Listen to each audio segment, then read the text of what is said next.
우리는 지금 사도행전 1장의 자리에서 사도행전 2장의 자리로 가려 하고 있습니다. 언뜻 보면 1장의 자리와 2장의 자리가 별 차이 없어 보일 수 있지만 자세히 보면 1장과 2장의 차이는 엄청나다는 것을 알 수 있습니다. 교회가 서야 할 자리는 2장의 자리입니다. 그런데 1장의 자리에서 2장의 자리로 가는 게 쉽지 않습니다. 멀리서 볼 때는 마음만 먹으면 2장의 자리로 갈 수 있을 것 같은데 막상 2장의 자리로 가려는 시도를 해보면 2장의 자리로 가는 것이 우리가 생각하는 것보다 훨씬 더 어렵다는 것을 알게 됩니다. 사도행전 2장의 자리는 언제라도 마음만 먹으면 훌쩍 넘어갈 수 있는 자리는 아닙니다. 우리가 지난 30일부터 사도행전 2장의 자리로 가기로 작정하고 40일 기도를 시작했습니다. 한 주간 기도하시면서 어떤 마음을 갖게 되셨습니까? 2장의 자리로 금방 갈 수 있겠다 이런 생각이셨나요? 아니면 가기 어렵겠다는 생각이셨나요? 아마 각 사람의 생각이 다를 것입니다. 가능하다는 생각을 하신 분도 계실 것이고 힘들겠다는 생각을 하신 분도 아마 계셨을 것입니다. 그래서 선봉에 서는 사람이 필요합니다. 우리 공동체 안에도 선봉에 서서 먼저 이 자리에 도달할 사람이 필요합니다. 120명의 사람이라도 먼저 이 자리에 들어서서 2장에서 누리는 은혜를 간증하게 되면 아마 더 많은 사람들이 도전과 격려를 받아서 이 자리에 합류를 할 수 있겠지만 이 자리에 도달한 사람이 아무도 없게 되면 어쩌면 우리 모두가 이 자리에 도달하지 못할 수도 있습니다. 지난주 말씀을 통해 내가 이 자리에 좀 들어가야겠다 이렇게 작정을 하신 분들은 40일 기도회가 끝나고 가시면 곤란하고 중간쯤에 다 이 자리에 가는 경험을 해야 됩니다. 그래야 다른 사람에게 나눠줄 수 있고 또 여러분의 나눔을 통해서 격려를 받아 더 많은 사람들이 이 자리에 들어갈 수가 있기 때문입니다. 하나님께서 우리를 붙드시고 소원하는 마음으로 가면 반드시 그 자리로 인도하실 것입니다. 자, 그런데 우리가 도달하려고 하는 2장의 자리가 도대체 어떤 자리일까요? 2장의 자리.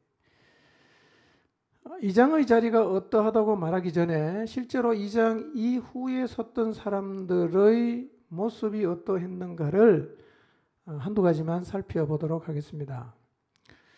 저는 우리 공동체가 꼭 이 자리에 서게 되기를 사모하고 있습니다. 사도행전 4장 8절에서 10절을 한번 읽어보겠습니다. 읽겠습니다. 시작.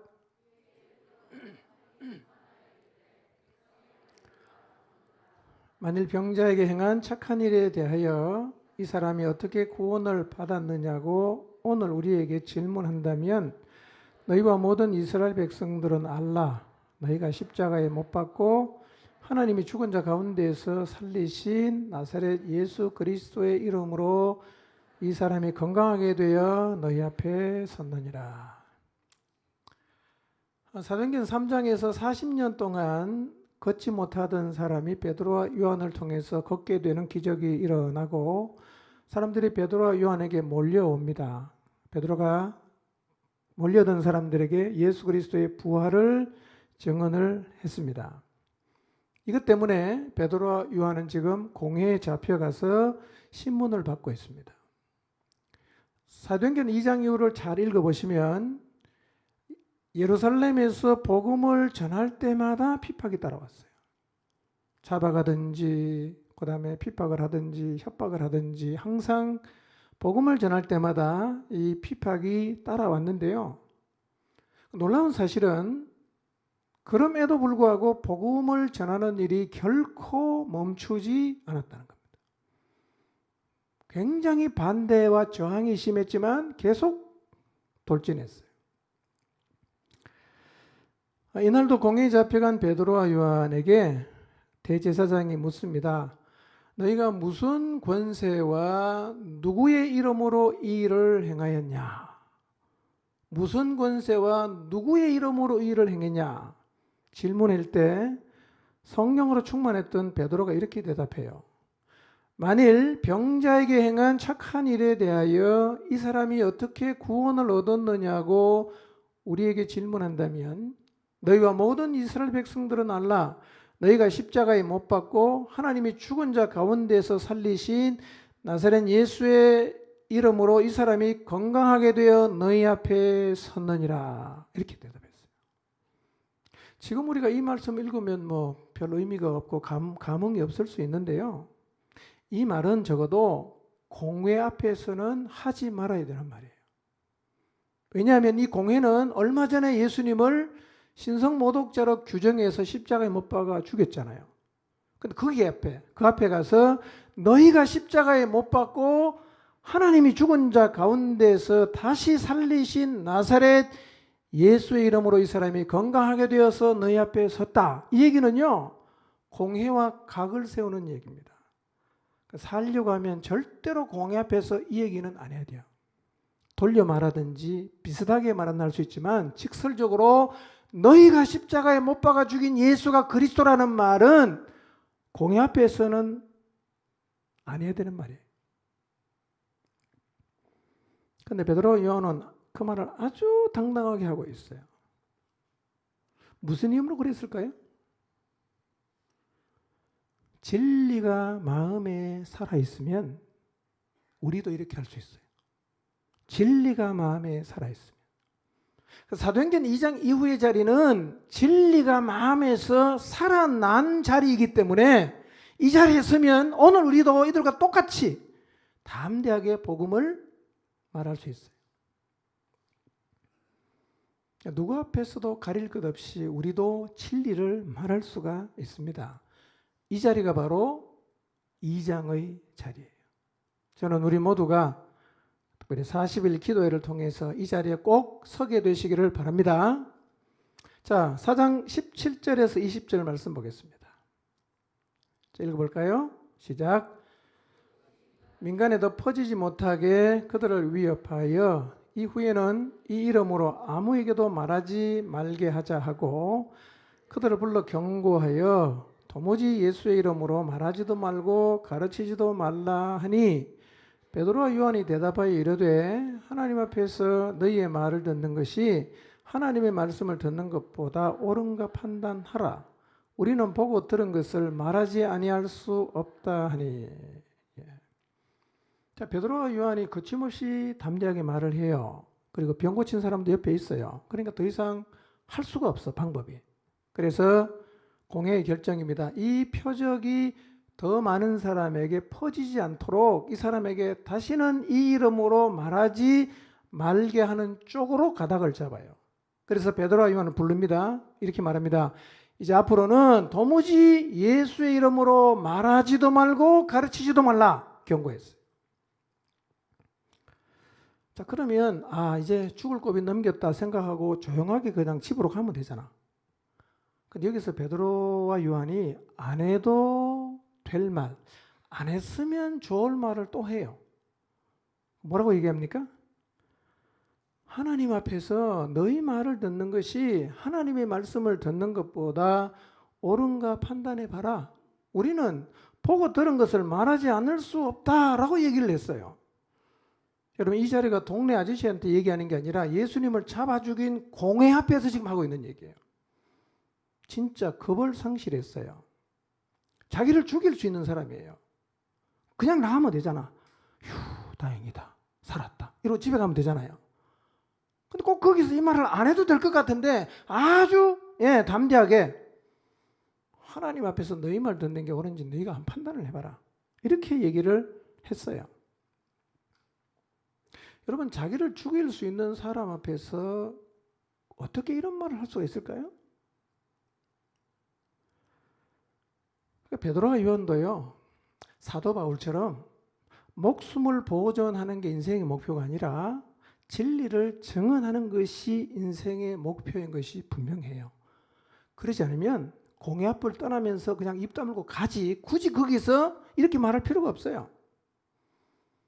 그리고 이런 행동은요, 진리의 힘을 입지 않은 사람은 절대로 할 수가 없어요.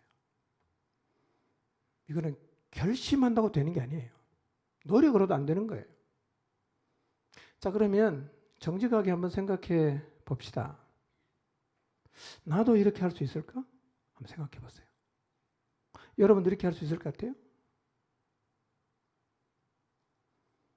여러분, 마음 안에 진리가 살아있는 사람은 권력으로도 막을 수 없어요. 협박으로도 막을 수 없습니다. 이 말은 뒤집으면 이거예요. 우리의 마음 안에 진리의 말씀이 살아나면 그 힘이 얼마나 강한지 세상의 어떤 것으로도 막을 수 없어요. 죽여도 못 막습니다. 이게 진리의 힘이에요. 사도행전 2장으로 가자는 얘기는 이 진리가 우리의 마음에서 살아나게 하자는 거예요. 그래서 오늘날도요, 우리의 마음속에 진리가 살아나면 진리를 위해서 목숨을 충분히 걸 수가 있습니다. 시켜서는 안 돼요. 진리가 살아나면 됩니다. 지금 우리 사회의 분위기는 예수님의 이름을 말하지 못하게 하는 쪽으로 흘러가고 있어요. 차별금지법이 발의가 됐습니다. 그거 통과되면 교회는 굉장히 어려워질 수 있어요. 차별금지법이 통과된 나라들은 교회가 거의 다 죽었습니다. 한국이 계속 지금 정의당에서 발의해서 통과시키려고 합니다. 패배의식 갖지 마시고 우리는 끝까지 반대해야 됩니다. 근데 밴드에 올렸는데 별로 안 푹한 것 같아요. 여러분 10번이고 100번이고 계속 서명하시기 바랍니다. 목사들 다 퍼나르세요. 반대해야 됩니다. 여러분 이게 통과되면요, 여러분 자녀들이 학교 가서 진짜 이상한 거 배웁니다. 진리에 반하는 우리 다음 세대를 망치는 거예요. 가만히 있으면 안 됩니다, 여러분. 가만히 있으면 안 돼요. 귀찮아하지 마시고 적극적으로 서명이 필요하면 서명하고 다 하셔야 됩니다. 아무것도 안 하면 우리는 역사의 죄인이 될 수 있어요. 그때 뭐 했냐? 나 아무것도 안 했는데 이러시면 안 돼요. 여러분이 할 수 있는 최선을 다하십시오. 반대하십시오. 지금 설문조사를 해보면요, 불신자 포함해도 이게 다 반대합니다. 특히 동성애법을 통과시키는 것은요, 반대가 찬성보다 2배가 많아요. 근데 침묵하고 있으면요, 그냥 가버립니다. 나가서 시위하라고는 안 할 테니까요, 서명이라도 열심히 하십시오. 여러분이 존재하고 있다는 걸 보여줘야 되잖아. 포기하지 마시고 패배의 의식 갖지 마시고 끝까지 싸워야 됩니다. 아멘입니까? 목자들은 제가 보니까 별로 안 봤어요. 넘어가지 마시고요. 반드시 퍼나르시고 여러분도 가능하면 더 많은 사람들에게 알려줘야 돼요. 이게 아주 나쁜 법이에요.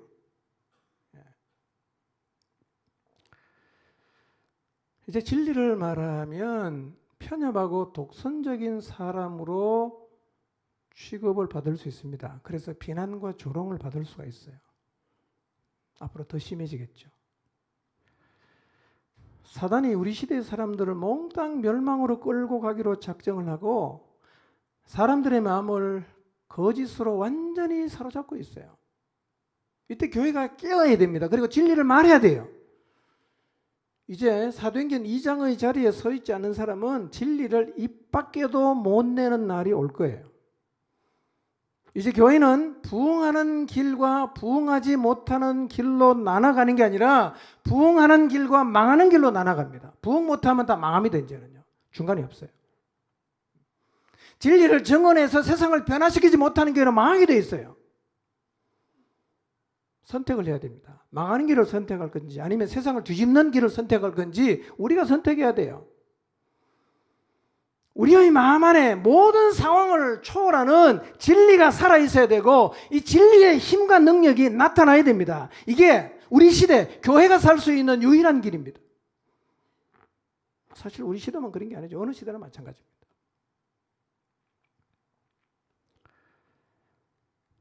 사도행전 5장 40절에서 42절을 보겠습니다. 자, 읽으면서 이런 생각해 보세요. 이런 자세를 가지는 게 과연 가능할까? 나도 이런 자세를 가질 수 있을까? 한번 생각하면서 읽어보시기 바랍니다. 읽겠습니다. 시작.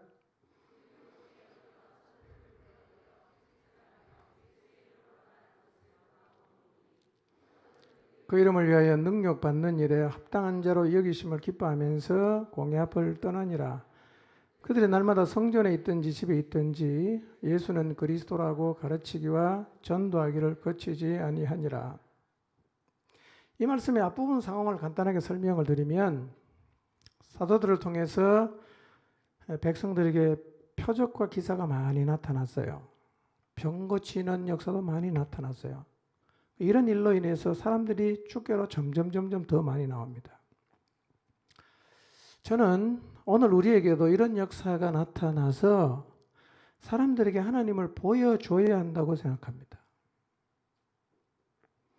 그래서 예수님의 이름의 권세와 능력이 우리 안에서 나타날 수 있기를 하나님 앞에 기도해야 됩니다. 저는 사도행전 2장의 자리로 가면 이런 역사가 나타나리라고 생각합니다.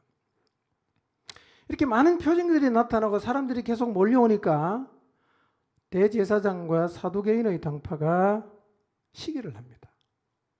불과 몇 달 전에 자기들이 신성모독자라고 해서 십자가에 못 박아 죽인 그 예수라는 사람의 이름으로 기적이 막 일어나고, 이 제자들이 예수가 그리스도라고 선포하는데 많은 사람들이 그 말을 받아들이고 숫자가 점점 많아집니다.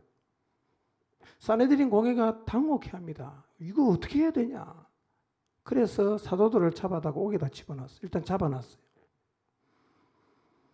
그런데 그 다음날 옥에 가둬놓은 사도들을 신문하려고 사람을 보냈더니만 사도들이 없어졌어요.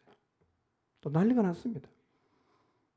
그래서 확인해 보니까 옥에서 나온 제자가 지금 성전에 가서 백성들에게 하나님 말씀을 가르치고 있어요. 잡아오라고 합니다. 잡아왔어요. 추궁합니다. 우리가 예수의 이름으로 말하는 것을 금했는데 너희가 왜 다시 예수 이름을 전했냐? 추궁합니다. 사도가 대답합니다. 하나님께 순종하는 것이 마땅하다. 너희가 나무에 달아 죽인 예수를 하나님이 살리시고 임금과 구주로 삼았다고 담대하게 진리를 증언해요. 여러분, 공회 앞에서 이런 말을 할 수 있다는 게 진짜 놀라운 거예요. 놀라운 것입니다. 공산당 하면서 이 말하는 거 똑같은 거예요. 공회가 지금 적극적으로 핍박하고 있잖아요. 마음에 안 들면 가두고, 더 마음에 안 들면 죽일 수도 있어요. 자, 이렇게 대놓고 핍박을 하고 권력으로 누르면 복음 전파가 멈춰야 되지 않겠어요? 여러분, 복음 전하다 핍박을 받아보신 적 있습니까? 복음을 전하다가 사람들의 노골적인 반대와 비난을 받아보신 적 있습니까?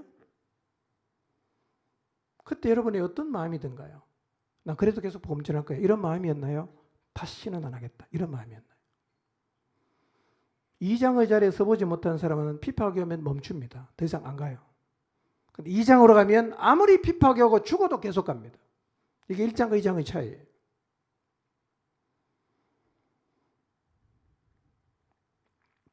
사도들의 대답에 공회원들이 격분합니다. 그래서 죽이려고 합니다. 그때 율법 교사로서 유대인들에게 존경을 받는 가말리엘이 나서서 이렇게 말합니다. 여러분, 조심하십시오. 이 사상과 소행이 사람으로부터 났으면 저절로 무너집니다. 근데 만약에 하나님께로부터 났다면 너희가 그 사람을 절대로 무너뜨릴 수 없고 도리어 하나님을 대적하는 자가 될까 두려우니까 이 사람 그냥 내버려 두라고. 공회원들이 이 말을 옳게 여깁니다. 그래서 사도들을 다시 불러들여서 채찍질해요. 한 번 더 경고합니다. 예수의 이름으로 다시는 말하지 마라. 금하고 풀어줬어요. 사도들이 공회를 떠나면서 보인 반응이 오늘 우리가 읽었는데요. 놀랍습니다. 그들의 반응이 뭐냐? 우리가 예수님을 위해서 능력받는 일에 합당한 자가 되었다는 사실을 기뻐합니다. 여러분, 고난을 받으면 힘들어야 되잖아. 고난을 받으면 신앙생활에 회의를 느껴야 되잖아. 고난을 받으면 하나님이 계신가 안 계신가 의문을 품어야 되잖아. 그런데 이 사도들은요, 고난을 받으니까 오히려 하나님을 위해서, 예수 그리스도를 위해서 내가 고난을 받을 수 있는 일에 합당한 자가 되었다는 사실 때문에 기뻐한단 말이에요. 여러분, 고난과 핍박을 기뻐하는 사람을 세상에 어떻게 막아요? 막을 방법 없어요. 그래서 복음은 계속 퍼져가는 거예요.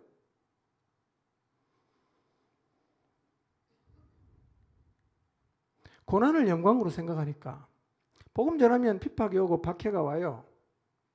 근데 그게 영광이니까 날마다 집에 있든지 성전에 있든지 예수님은 그리스도라고 전하고 가르치는 일을 쉬지 않았어요. 여러분, 오늘날 교회 가다 이런 모습을 가지면 세상을 변화시킬 수 없겠어요?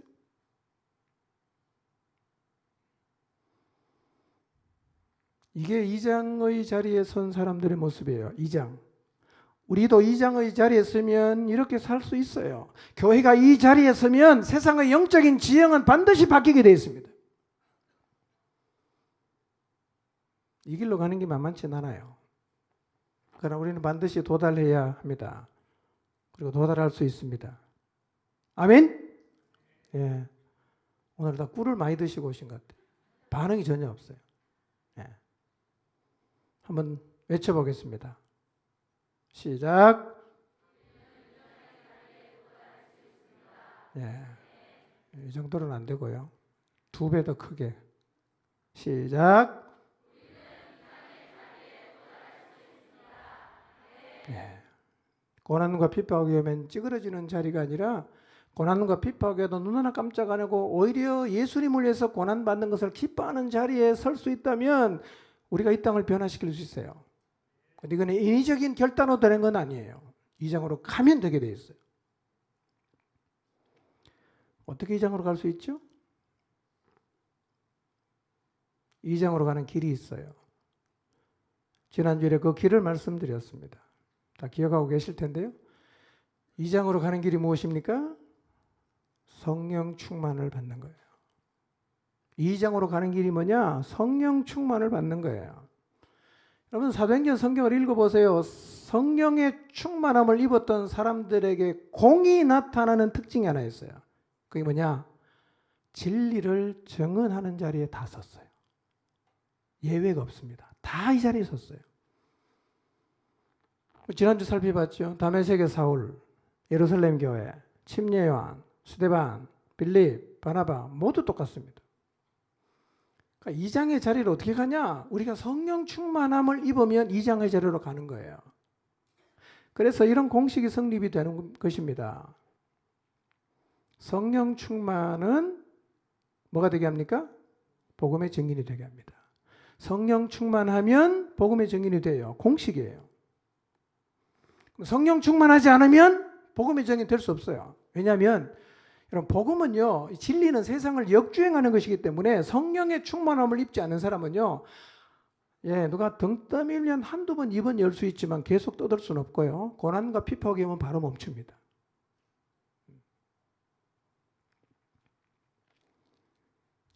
성령 충만이 어떤 거예요?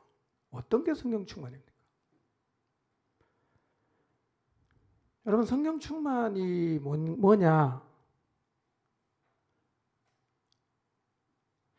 이걸 우리는 자꾸 관념적인 것으로 이해를 해요. 관념적인 거.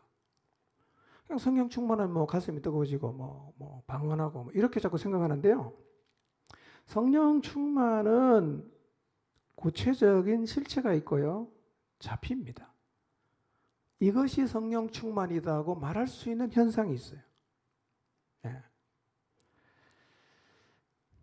성령 충만함을 입으면 가장 두드러지게 나타나는 현상이 뭐냐면 우리의 마음 안에 뭐가 살아나냐면 진리가 살아나요. 진리가 우리의 마음에 살아나면 이 진리가 주는 힘이 이렇게 대단한가를 우리는 경험하면서 깜짝 놀라게 될 거예요.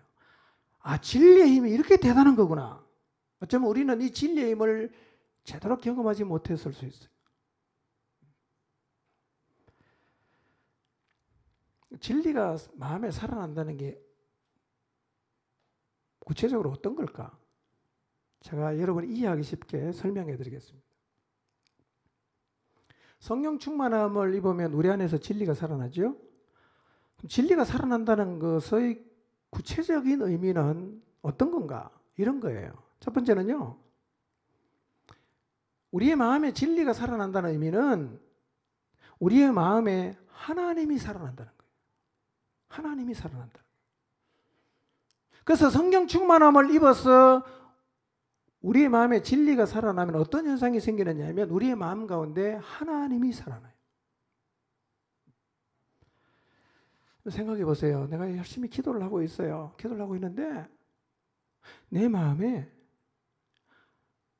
나를 창조하신 하나님, 전능하신 하나님이 살아 계신다는 사실이 확 와닿아요.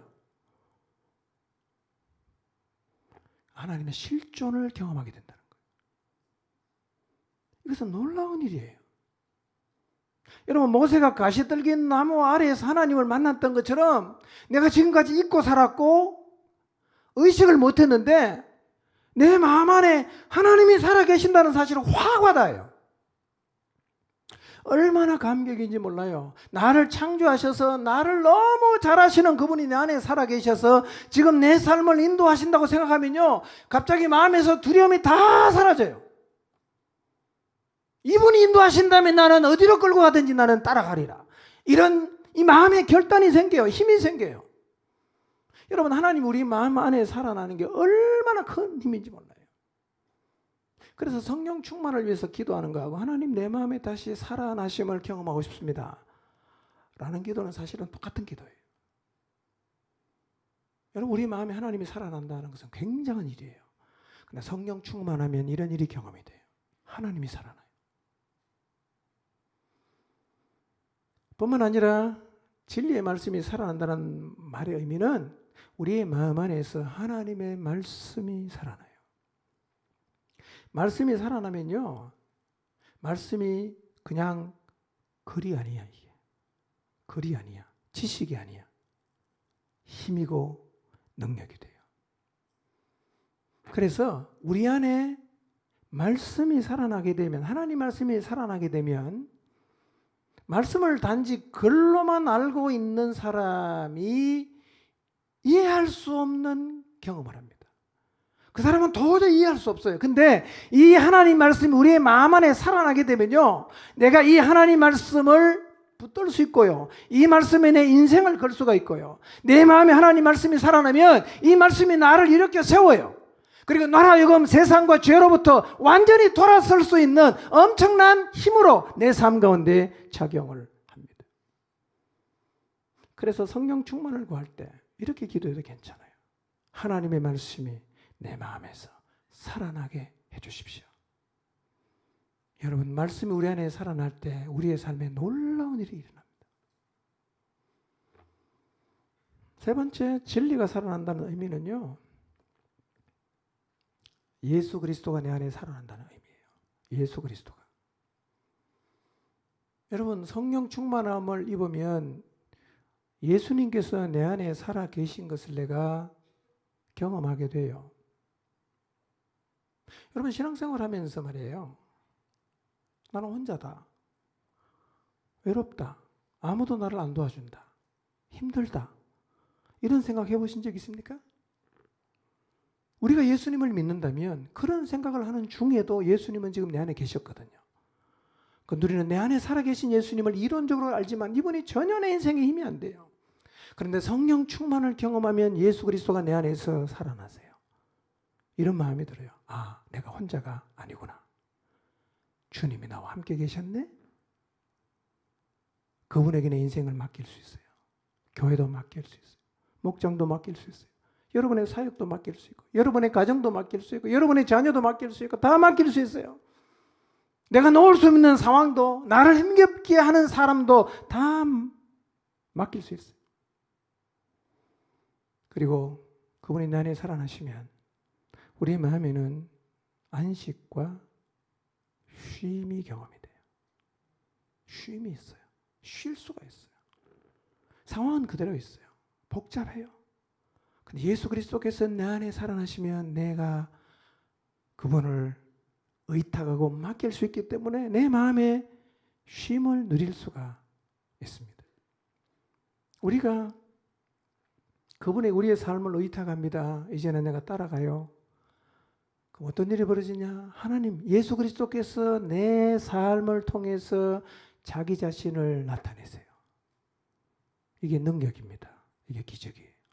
그분이 나를 통해서 자기를 드러내시는 거예요. 뿐만 아니라 예수님이 내 안에 살아나면 뭐가 살아나냐면 주님이 내게 부어주신 사랑이 다시 살아나요. 주님 사랑하십니까? 주님의 사랑을 느끼고 계십니까? 여러분, 예수님은요, 자기의 몸을 나를 구원하기 위해서 제물로 드리셨어요. 나 정말 사랑하신 분이야. 근데 예수님이 내 안에 살아나면요, 이 사랑이 같이 살아나요. 눈물이 회복이 돼요. 감격이 살아납니다. 그리고 이 사랑의 힘이 나를 일으켜 세웁니다. 주님이 살아나면 이런 일들이 우리의 삶 속에 동시에 벌어져요. 뿐만 아니라 내 안에 예수님이 살아나면요, 여러분, 예수님이 어떤 분이에요? 예수님이 십자가에서 죽으셨을 때 사단의 일을 멸하셨어요. 그리고 그분은 능력으로 죽음을 이기고 부활하셨어요. 그래서 예수님이 내 안에 살아나면 그분이 갖고 있는 권세와 능력도 내 안에 살아나요. 나는 부족한 사람이에요. 나는 보잘것없는 사람이에요. 그런데 내 안에 예수님이 살아나시면 내 삶을 통해서 예수님의 권세와 능력이 나타나요. 얼마나 담대하신지 몰라요. 예수님이 내 안에 살아계세요.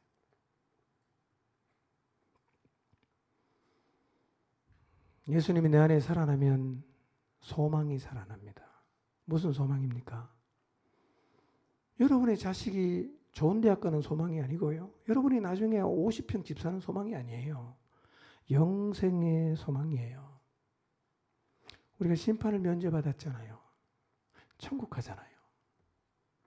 요한복음 14장에서 예수님께서 내가 너희를 위해 처소를 예비하러 간다. 가서 처소가 다 예비되면 너희를 나 있는 곳에 데리고 나와 함께 있게 하겠다라고 주님이 약속하시고 가신 지가 2000년 됐잖아. 그분이 우리를 위해 처소를 준비하겠죠. 얼마나 대단할까? 기대가 되지 않습니까? 이 소망이 생기면 보이지 않는 것을 소망하며 살아갈 수 있는 힘도 생깁니다. 그래서 성령 충만을 위해서 기도할 때 예수님이 내 안에 다시 살아나게 해주십시오라고 기도해도 돼요. 같은 기도입니다. 뿐만 아니라 진리가 살아난다는 말의 구체적인 의미는 예수 그리스도의 말씀이 살아나는 거죠. 여러분, 성령께서 우리에게 하시는 일 중에 하나가 예수님이 하신 말씀을 생각나게 하는 거거든요. 생각이 나려고 하면 기본적으로 뭐가 선행이 되어야 되느냐 하면 마음속에 담아놓는 게 선행이 되어야 됩니다. 담겨 있어야 생각이 나요. 본 적이 있고 읽은 적이 있어야 생각날 수 있어요. 여러분, 예수님이 하신 말씀 가운데 지금 여러분이 기억하고 있는 말씀이 무엇이 있는지를 생각해 보세요. 예수님이 많은 말씀하시고 우리가 인생을 살면서 꼭 기억하고 붙잡아야 될 중요한 말씀을 많이 하셨는데 지금 여러분이 마음속에서 생각나는 게 뭐가 있는가 한번 생각해 보세요. 그리고 늘 기억하면서 이 말씀대로 살려고 애를 쓰고 있는 예수님 말씀이 뭐가 있는지 한번 생각해 보세요. 있습니까?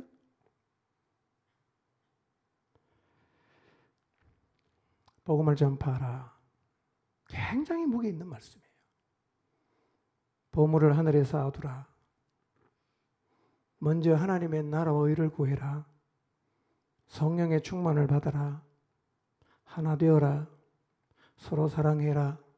내 안에 거해라. 주님의 몸인 교회를 세워라. 다시 오실 주님을 소망해라. 보이지 않는 것을 추구해라. 다 주님이 주신 말씀이죠. 기억해야 되는 말씀이죠. 순종해야 되는 말씀이죠. 정직하게 한번 자신에게 질문해 보세요. 이 말씀 가운데 정말 무게감을 갖고 내 마음에 깊이 새겨서 지금 순종하고 있는 말씀이 있는가 생각해 보세요. 어떤 말씀이 여러분의 마음속에 무게에 담겨서 그 말씀을 붙잡고 지금 살아가고 있는지 한번 생각해 보세요. 여러분, 예수님이 하신 모든 말씀은 우리의 인생을 던져서 잡아야 되는 말씀이고 순종해야 되는 말씀이에요. 근데요, 진리가 우리의 마음 안에 살아나면 예수님이 하신 말씀이 살아나요. 붙잡게 돼요. 순종하게 돼요. 그래서 우리의 삶이 변하는 거예요.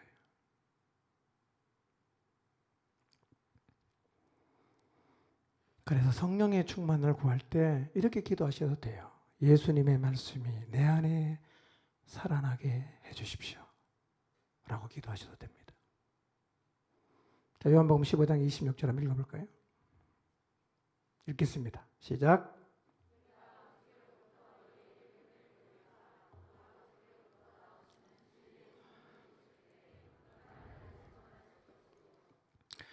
내가 아버지께로부터 너희에게 보낼 보혜사가 누굽니까? 성령이죠. 그렇죠? 곧 아버지께로부터 나오시는 진리의 성령이 오실 때 그가 뭐 합니까? 그가 나를 증언한다 그랬어요. 내가 누굽니까? 예수님이잖아. 그러니 성령은 뭐 하시느냐? 성령이 하시는 가장 중요한 일이 뭐냐면 예수님을 증언하는 거예요. 이게 성령님이 하시는 중요한 사역이에요. 여러분, 성령님은요, 독자적인 사역을 진행하지 않아요.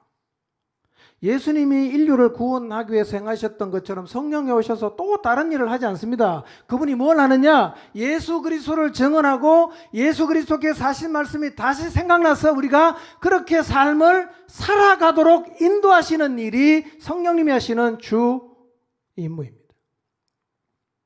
그래서 성령의 충만함을 입으면 어떤 일이 벌어지냐? 우리의 마음속에서 예수님이 살아나고 예수님 말씀이 살아나고 예수님이 행하신 일이 다 살아나게 되어 있어요. 그래서 그 예수 그리스도를 증언하게 되고 진리의 말씀을 따라 살아가게 돼요. 자, 요한복음 14장 26절을 보겠습니다. 읽습니다. 시작. 내 이름으로 보내실 성령, 그가 너희에게 모든 것을 가르치고 내가 너희에게 말한 모든 것을 생각나게 하리라. 자, 성령님은 뭘 생각나게 합니까? 예수님이 가르치고 예수님이 제자들에게 말씀하셨던 모든 것을 생각나게 해요. 그러니까 성령으로 충만해지면, 이분이 우리 안에 충만해지면 그분은 진리를 증언하고 누굴 드러냅니까? 예수님을 드러내고 예수님 말씀이 계속해서 생각나게 하는 거예요. 성령 충만할 때 나타나는 현상이에요. 자, 실제로 그랬는가를 성경을 보면요, 사도행전 2장 이후를 보면 2장에서 120명의 제자들이 성령의 충만함을 입었어요. 성령 충만함을 입었을 때 제자들의 마음에 어떤 일이 벌어지냐면 하나님의 말씀이 살아났어요. 그리고 10일 전에 자기들 앞에서 성천하셔서 하늘로 올라가신 예수님이 그들의 마음속에 다시 살아났어요. 그리고 예수님 행하신 일, 십자가, 부활 사건들이 다시 마음에서 살아났어요. 그리고 예수님이 하신 말씀도 살아났어요. 그래서 제자들이 어떻게 합니까? 그들의 마음에 살아난 진리를 증언합니다. 예수님을 전하기를 시작했습니다. 그리고 예수님 말씀이 살아나니까 예수님 말씀대로 살기를 시작했어요. 이게 삶의 변화로 나타났어요. 그리고 내 안에 계신 예수 그리스도의 권세와 능력이 그들의 삶을 통해서 나타났어요. 이게 표적과 기사였어요.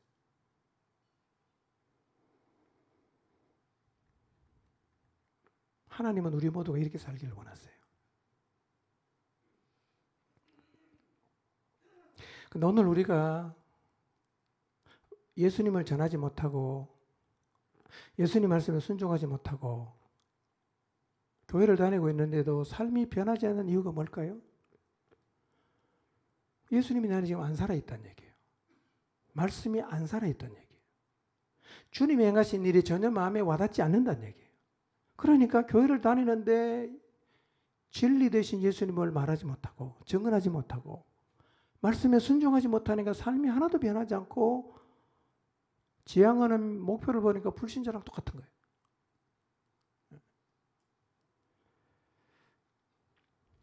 왜 우리의 마음에 예수님 말씀이 살아나지 않을까요? 왜 안 살아날까요? 이유가 있어요. 우리의 마음 안에 지금 다른 게 살아있어서 그런 거예요. 다른 게 살아있어요. 그러면 우리 마음 안에 예수님이 살아있지 않으면 무엇이 살아있습니까? 무엇이 살아있을 것 같아요?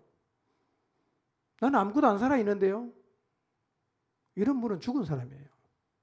살아있는 사람은 마음 안에 뭔가 다 살아있어요. 그 살아있는 것이 나를 끌고 가는 거죠. 그리스도인이라면 마땅히 예수님이 살아계셔야 돼요. 근데 그리스도인이 내 마음 안에 예수님이 살아 계시지 않는다면 지금 내 마음에는 틀림없이 세상이 다 살아있는 거죠. 여러분의 내면을 한번 들여다보십시오. 내 마음에 무엇이 살아있는가? 들여다보세요. 육체의 욕망과 쾌락을 추구하려는 마음이 살아있나요? 눈에 좋아 보이는 것을 가지려는 마음이 살아있나요? 사람들에게 내놓을 만한 무엇인가를 가져야겠다는 마음이 살아있습니까? 이런 욕망이 살아있으면 우리의 마음속에 예수님도 안 살아나고 예수님 말씀도 살아나지 않아요. 성경도 그걸 말해요. 갈라디아서 5장 16절 17절입니다. 읽어보겠습니다. 시작.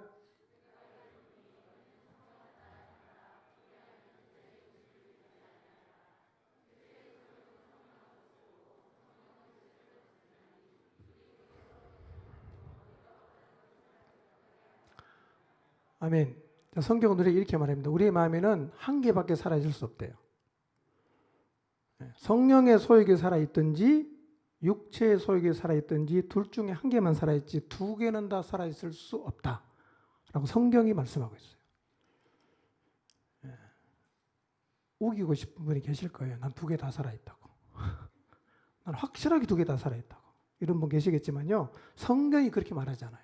둘 중에 한 개만 살아있다는 거예요. 우리 마음에는. 우리는 한 가지를 선택해야 돼요. 둘 중에 하나를 선택해야 됩니다. 자, 근데 보세요. 어떤 사람은 세상에 살면서도 하나님의 나라를 추구해요.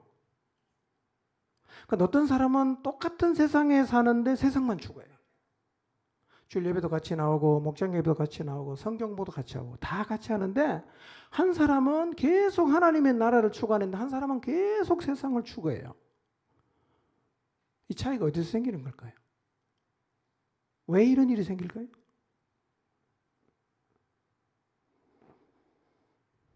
이 차이는요, 내 마음에 무엇이 살아있느냐 하는 것에서 생겨요. 뭐가 살아있냐 이거예요. 교회를 계속 나오다 세상에 살아있는 사람 결국 세상 따라가게 됐어요. 똑같이 교회를 나오는데 마음 안에 예수 그리스도가 살아있는 사람은 예수님 따라가게 돼 있죠. 그럼 왜 똑같이 교회에 나왔는데 한 사람에게는 예수님이 살아있고 한 사람에게는 세상이 살아있을까요? 이 차이를 만들어내는 결정적인 요소가 있어요. 이게 뭐냐면 보고 읽고 듣는 거예요. 뭘 보냐? 무엇을 읽냐? 무엇을 듣느냐에 따라서 우리의 마음속에 살아있는 종류가 달라져요. 무엇을 읽냐 이거예요. 뭘 보냐 이거예요. 성경도 그렇게 말해요. 믿음에 절대적인 영향을 주는 게 있는데 그게 뭐냐면 듣는 거예요. 자, 로마서 10장 17절 읽어보겠습니다. 읽습니다. 시작.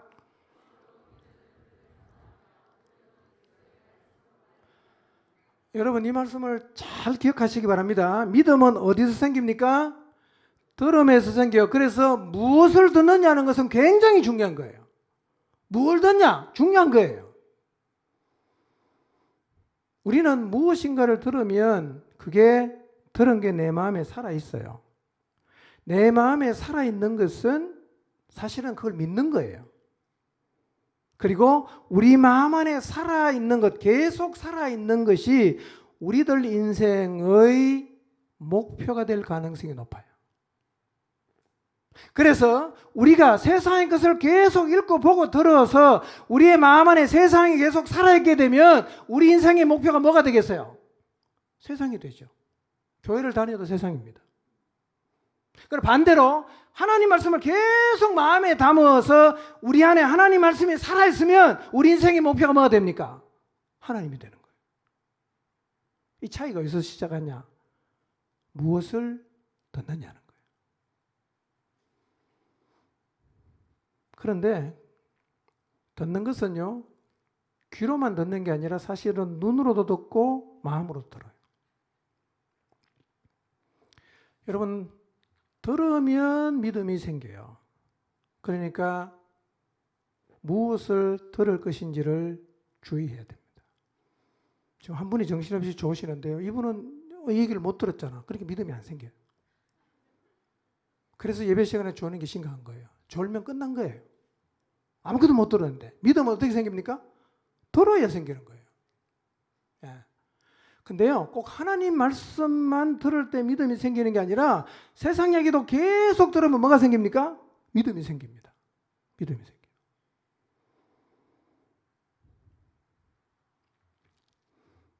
무엇을 읽고 보고 듣느냐 하는 것은 한 사람의 마음 안에 살아있는 것을 결정하고 그 마음에 살아있는 것은 지금 그 사람이 결국 믿음을 가지고 있는 거예요. 믿는 거예요. 예. 여러분 안에 무엇이 살아있는 걸 생각해 보세요. 난 지금 그걸 믿고 있어요. 그걸 추구하게 돼 있습니다.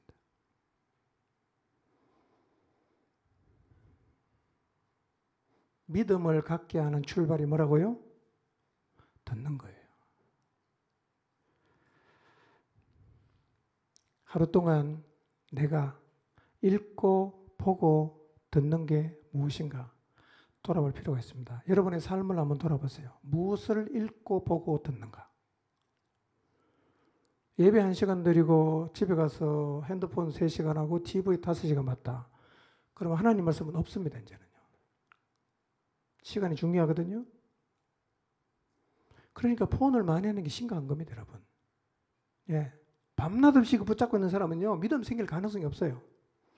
예배 시간에까지 이걸 붙잡고 있으면 정말 심각한 겁니다, 이거요.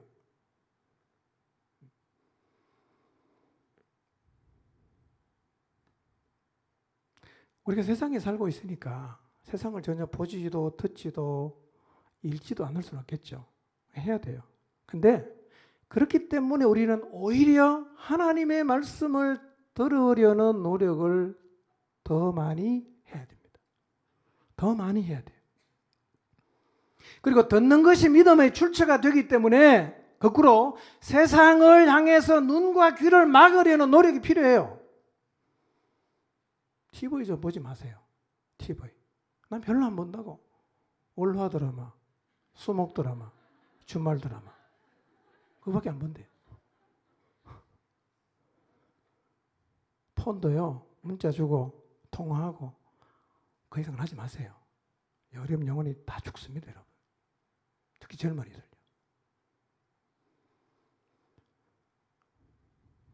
컴퓨터 검색 절제하세요.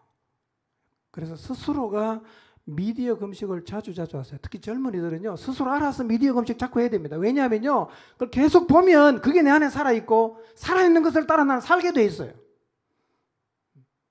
이게 성령 충만한 삶을 사는 것과 깊은 연관이 있는 거예요. 제일 먼저 뭘 이겨야 되냐? 내가 갖고 있는 시간을 어디에다가 투자를 할 거냐 하는 싸움에서부터 먼저 이겨야 됩니다. 여기에서 밀리면요, 성령 충만을 입는 자리, 사도행전 2장의 자리로는 나갈 수가 없습니다. 내 마음에 세상의 것이 강한 힘으로 활동하고 있는데 어떻게 내가 성령 충만을 입을 수 있겠어요? 불가능하죠.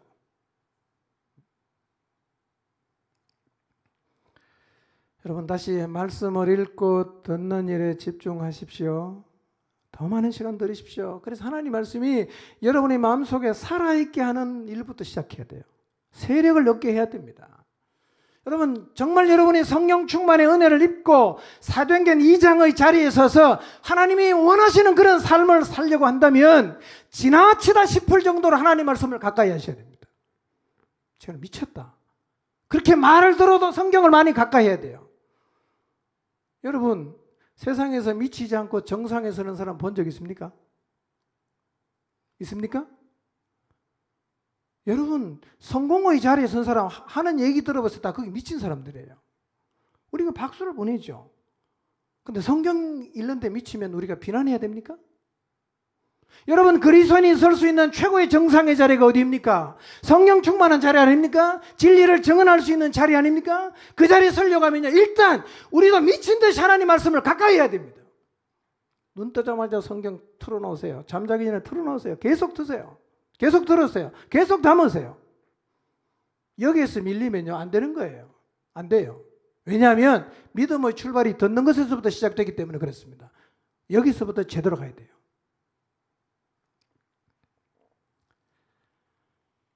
시간 나면 성경 읽으세요. 시간 나면 성경 들으세요. 또 읽고 또 듣고 또 읽고 또 듣고. 그래서 말씀이 내 안에 계속 살아있게 됩니다. 이 말씀의 힘이 점점 강하게 돼야 돼요. 말씀이 내 마음에 계속 꽂혀야 됩니다. 그러던 어느 날 기도하다가 주님이 내 안에 살아나시고 말씀이 살아나서 나를 사로잡는 성령 충만의 은혜를 경험하게 되는 것입니다. 여러분, 온통 보이는 것에 영향을 받고 있는 세상에서 우리가 하나님에게 미치지 않으면 하나님에게 집중이 되겠습니까? 여러분 자신에게 한번 물어보세요. 나는 지금 성령 충만함을 입는 것을 원하는가?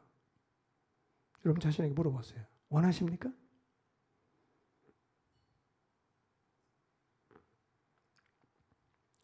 원하면 설 수 있어요. 원하지 않으면 못 서겠죠. 내가 원하지 않으니까 거기 설 수 없겠죠. 자, 성경을 보겠습니다. 마가복음 1장 40절에서 42절입니다. 읽겠습니다. 시작. 한 나병 환자가 예수께 와서 꿇어 엎드려 간과하여 이르되 원하시면 저를 깨끗하게 하실 수 있나이다. 예수께서 불쌍히 여기사 손을 내밀어 그에게 대시며 이르시되 내가 원하노니 깨끗함을 받으라 하시니 나병이 그 사람에게서 떠나가고 깨끗하여진지라. 예. 한 나병 환자가 예수님 앞에서 꿇어 엎드려 이렇게 말해요. 선생님, 원하시면 저를 깨끗하게 할 수 있습니다. 맞는 말입니다. 예수님이 원하셔야 돼요. 예수님은 원하시면 무엇이든지 할 수 있어요. 예수님이 대답하셨어요. 내가 원한다. 내가 원한다. 깨끗함을 받아라. 나병이 떠나고 깨끗하게 됐어요. 이때만 그런 게 아니라 오늘날도 마찬가지입니다. 예수님이 원하시는 일은 이루어집니다. 자, 그러면 우리가 성령 충만 받는 거 예수님이 원하실까요? 원하실 것 같아요? 안 원하실 것 같아요? 당연히 원하죠. 우리가 성령 충만 입기를 소원하는 마음으로 나가면 하나님은 너무너무 좋아하십니다. 왜냐하면 성령의 충만을 받아야 주님이 원하시는 성도의 신자의 삶을 살아갈 수 있기 때문에 그래요. 그렇기 때문에 주님이 너무 원하시는 이 성령 충만을 소원하는 기도는 반드시 응답이 되는 거예요. 여러분, 성령 충만함을 원하시기 바랍니다. 소원하시길 바랍니다. 원하대요. 이런 간절함을 좀 가지시면 좋겠어요.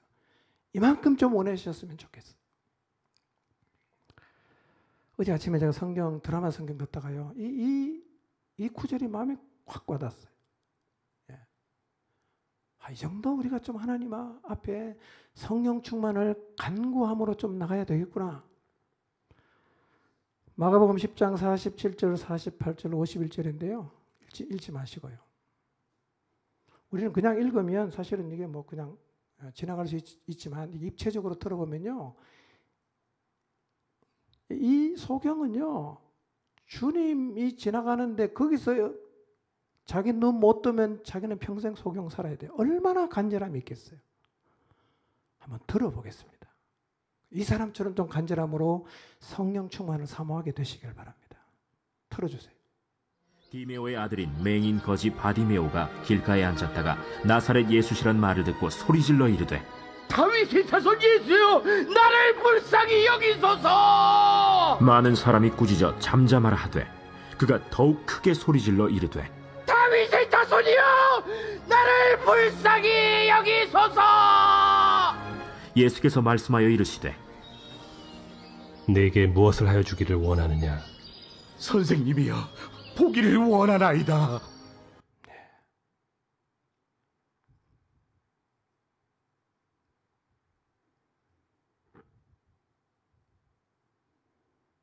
하나님께서 이 시간 우리 모두에게도 이런 간절함을 허락해 주시기를 바랍니다. 사람들이 빈정될 수 있어요. 지나치다고 꾸짖을 수 있어요. 아랑곳하지 않고 이 소경처럼 다윗의 자손이여 나를 불쌍히 여겨달라고 사생결단의 심정으로 주님 앞에 나가지 않았습니까? 그리고 예수님께서 말씀하시죠. 내게 무엇을 하여 주기를 원하느냐? 보기를 원합니다. 눈 떴잖아요. 뭘 해주길 원하냐?